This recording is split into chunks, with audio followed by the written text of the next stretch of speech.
I did not change anything else.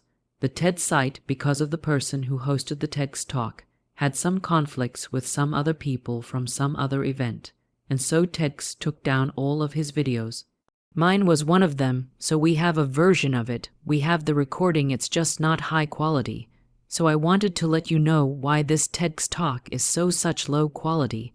The quality of the video is very low. The quality of the content is some of the highest you will ever hear.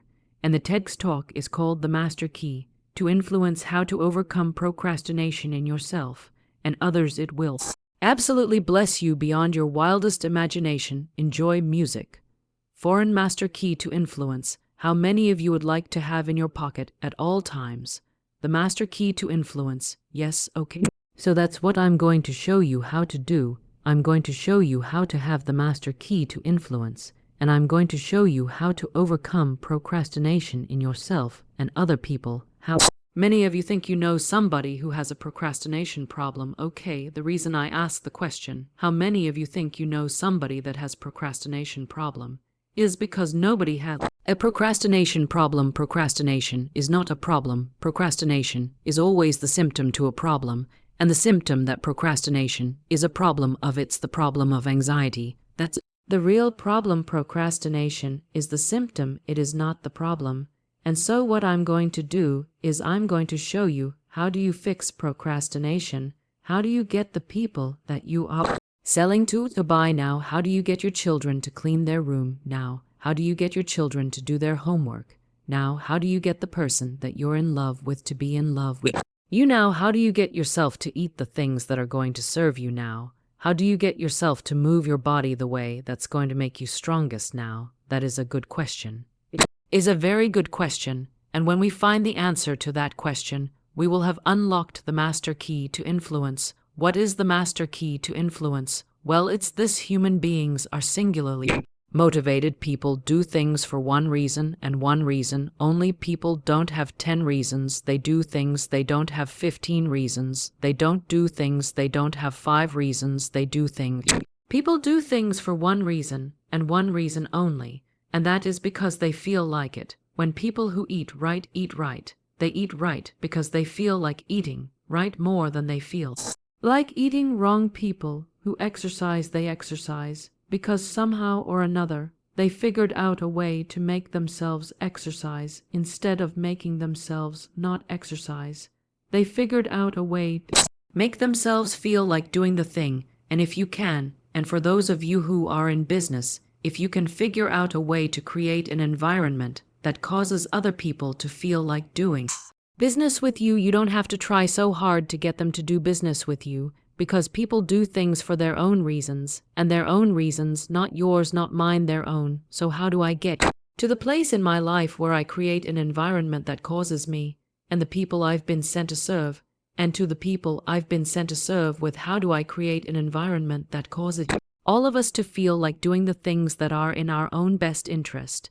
Is that a good question? Yes or yes? Okay, so here's the answer. Understand this. When you understand that if your attitude is right, the facts don't matter. So that's the first thing you have to understand. When your attitude is right, the facts don't matter. When I say your attitude is right, I'm going to explain to you exactly what I mean by that, but this is a fact. And by the way, it doesn't matter what name you give that fact. If that fact could be bad news from the doctor, that fact could be the loss of your job.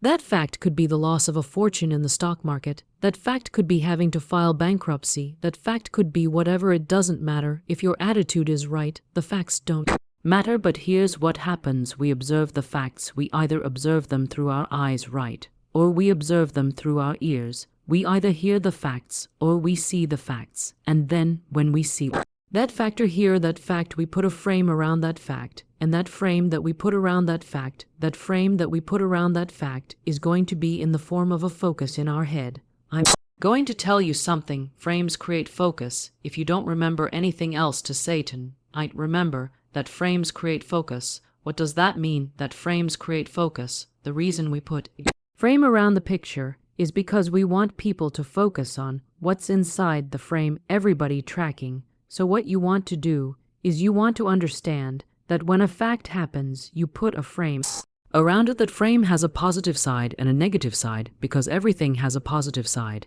and everything has a negative side. It's impossible. Have you ever seen a one-sided piece of bread? Probably not. Have you ever seen a one-sided coin? I don't think so. Have you ever seen a one-sided piece of paper? Why not? Because it cannot exist. It is impossible for anything to exist with only one side. So if it exists and there's something negative about it, there also has to be something positive about it at the very same time. If there's something in your life that's really super positive, that it has to have a super negative aspect at the very same time. Why? Because there's no such thing as a one-sided anything. Well, we put that frame around it. When we put that frame around it, then the frame is going to cause us to manufacture a belief. And that belief is going to be manifested either as faith or it's going to be manifested as doubt.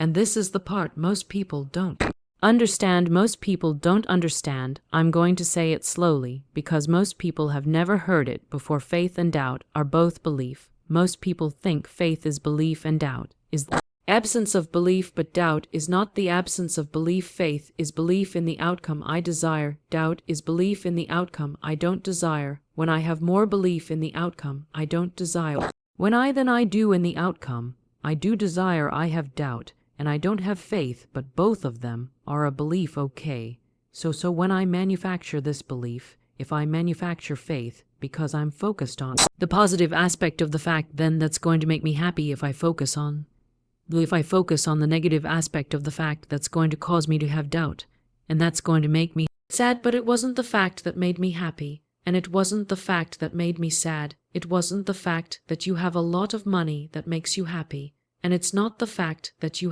don't have a lot of money that makes you sad. It's not the fact that you're healthy that makes you happy.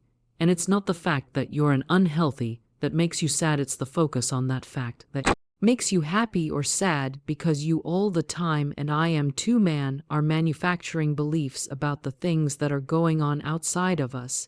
And it's not the thing that's going on outside of us that changes the game. It's the things that are going on inside of us that we are doing as a result of our perception of the things that are going on outside of us. And so we see this, we have this focus in our head that causes us to manufacture this belief. But you know what's really interesting about that belief is a traveling salesman. It doesn't stay in one place, so this belief traveled down into our heart, and that focus in our head travels down into our heart. And it creates this thing called a feeling in our heart. That feeling in our heart is why we do everything. Like you get up early because you feel like getting up early, or if you don't feel like getting up early, guess what you do? You sleep in, right? And so the reality is we have to understand that my motivation, your motivation, the motivation of our children, our spouses, our business partners, those people that we negotiate in business with, all of us are motivated by our feelings. And interesting that the weeks we say the fact that we have emotions. What is emotion? Emotion is energy in motion. That's what a feeling is. And the feeling is also the energy that causes you to be in motion, or the energy that inhibits you from being in motion. So we have the focus in our head that creates the feeling in our heart. Well, what's the feeling that depends? What does it depend on? It depends on whether I've manufactured faith or whether I've manufactured doubt. If I've manufactured faith in my head through my focus, then the feeling in my heart is going to be this powerful thing called anticipation. Anticipation is one of the greatest gifts you can ever give yourself. What is anticipation? Anticipation is the energy that I get when the outcome I expect is desirable to me. I'm going to say it again really slowly. Anticipation is the energy I get when the outcome I expect is desirable to me. So when I'm expecting a desirable outcome, it energized me. I can't sleep. Do you remember when you were a little kid? And I don't know if you were mischievous like I was, but Christmas, before the week before Christmas, we would always sneak into my parents' bedroom, or we'd sneak into the basement to see if we were getting the things we asked for. How many y'all know what I'm talking about? And so we snuck in there, and I saw I was getting that electric guitar that I've been begging for years, and all of a sudden, I know I'm going to get that electric guitar. And your parents were probably not sadistic like mine were, but mine always made us go to bed early on Christmas Eve. And I'm like, we can't sleep. What do we go to bed? And we're up there, my brothers and I, and we are laughing and talking and acting crazy until 2 o'clock in the morning because we got so much energy from our expectation of what we were going to receive the next day, we couldn't sleep. And so that's what anticipation does. Anticipation gives you energy to do the thing, but what if you're focused on negative aspect of the fact and it causes you to manufacture a belief called doubt that's going to show up in your heart as the feeling of anxiety you got to get this now. Anxiety is the thief of your dreams, the things that you desire to have that you don't have right now. The reason you don't have them is because you've manufactured more anxiety than you have anticipation. The reason the people say no to you when you're making them an offer is because you created more anxiety in them than you have anticipation. And when you learn how to create more anticipation in people than you do anxiety, they will start saying yes instead of saying no. And then you'll be blown away. It'll seem like it's almost wait a minute. This is too easy because you started focusing on creating an arena that causes people to feel like saying yes to the things that you're offering them to them. So, what is anxiety? If anticipation is the energy I get when the outcome I expect is desirable to me, then anxiety is wasting present energy on a future outcome that's undesirable to me. Let me say that one more time. Anxiety is wasting present energy on a future outcome that's undesirable to me. So what happens is I'm expecting an outcome I don't desire, and so what I do because I'm expecting that outcome I don't desire, I have a physical reaction to it in my body, and that physical reaction feels like fear, smells like fear, looks like fear, tastes like fear. But it ain't fear. How do I know it's not fear? Because fear is caution over a real and present danger. If there is no real and present danger, there can be no fear. If I'm playing golf up in Tampa, we have alligators. You'll probably have them down here too. And if you hit your ball close to an alligator, and that ball is really close to the alligator, you got to turn your back to hit that ball. I recommend you let the alligator keep the ball. Why? That alligator represents a real and present danger. But if I'm getting ready to make a sale call and I think, well, what if they say no? I need to make the sale. I got to make a sale this week. I'm about to lose my job because I can't meet my quota. Well, that's a different story. That's not fear. That's anxiety, because now you're making up a story about the future that's causing you to have a feeling in the present that robs you of the energy to do the very thing that would keep that negative thing from happening. Have you ever heard somebody say worrying about something makes it happen? Well, that's why when you're worried about something, worry, anxiety, same thing, different word. When you're worried about something, that worry causes you, robs you of the energy to take the action that could keep the bad thing from happening. So anxiety is wasting present energy on a future outcome that is undesirable to you. I recommend that you not do that. So Florence, how do people say, I've got a procrastination problem? No, you're just expecting the thing you're procrastinating not to do the thing you'd like it to do, and so therefore you don't do it. If you could paint a clear and mental picture of the outcome you desire as a direct result of the thing that you need to do, if you can see that